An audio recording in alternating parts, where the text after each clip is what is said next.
Hey guys, it is Max with GTN Official here, and today I'm reviewing the cheapest gaming mouse on Amazon.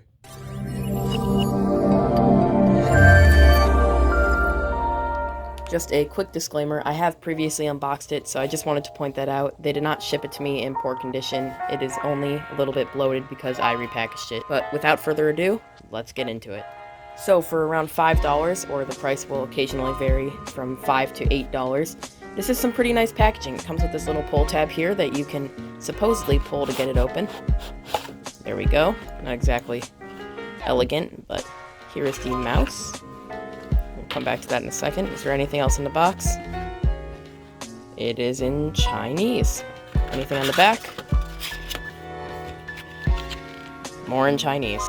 The brand of this is James Donkey, which I do not believe is actually mentioned in the Amazon listing. So guys, I'm going to move all this stuff off to the side, and we are going to take a look at the mouse.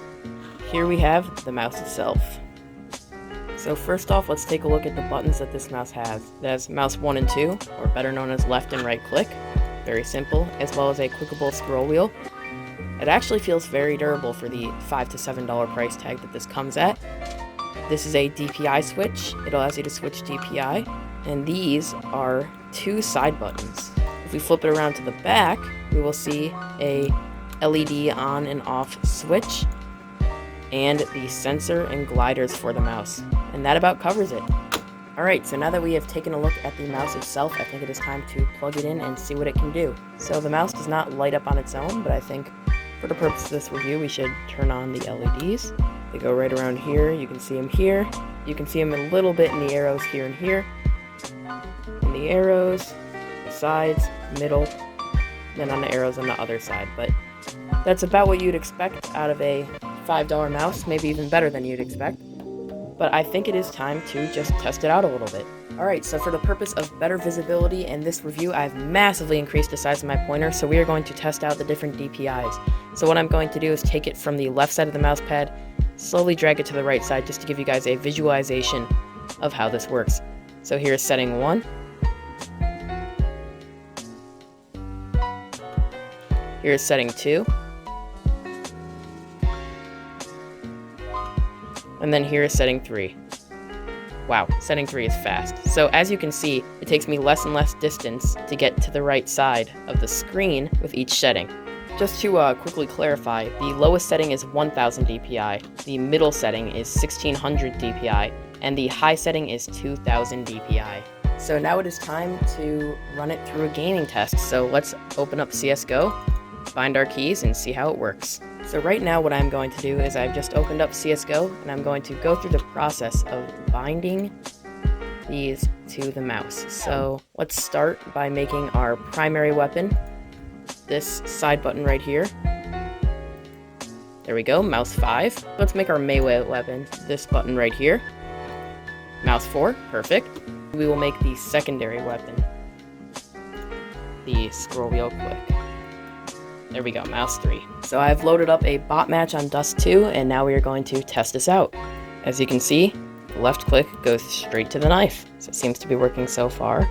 Scroll wheel click does go to the pistol, as it should. Does increasing the DPI increase the sensitivity? It does seem so. There is some screen tearing on my laptop, but that has nothing to do with the mouse.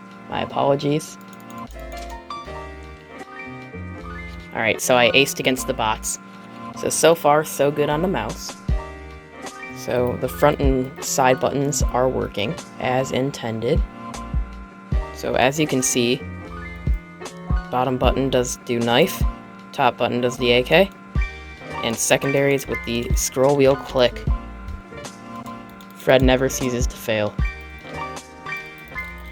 Alright, so this works perfectly. This mouse glides flawlessly. There are no issues with it. A lot of cheap mice have issue with that.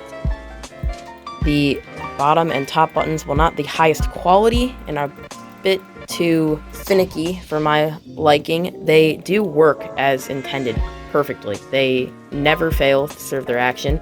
The scroll wheel is much higher quality than I thought. And when you click it, button works. LEDs, not too impressive, but they're holding up. And the DPI switch works as intended. Although I wouldn't recommend switching on the fly in the middle of the game. Overall, for $5 to $7, it doesn't really get any better than this. While the side buttons can be a bit finicky, they always work as intended. The scroll wheel is near perfect and clicks perfectly, and the DPI sensor is nice to have. The LEDs aren't great, but what do you expect from a $5 to $7 mouse? This thing is absolutely amazing for the price. If you want to pick one of these up, I will link it in the description. It is a great buy, and I would recommend that anyone who wants a cheap gaming mouse to play with, whether it's because they are stuck inside during this pandemic or just in general, this is a good one to start you off with.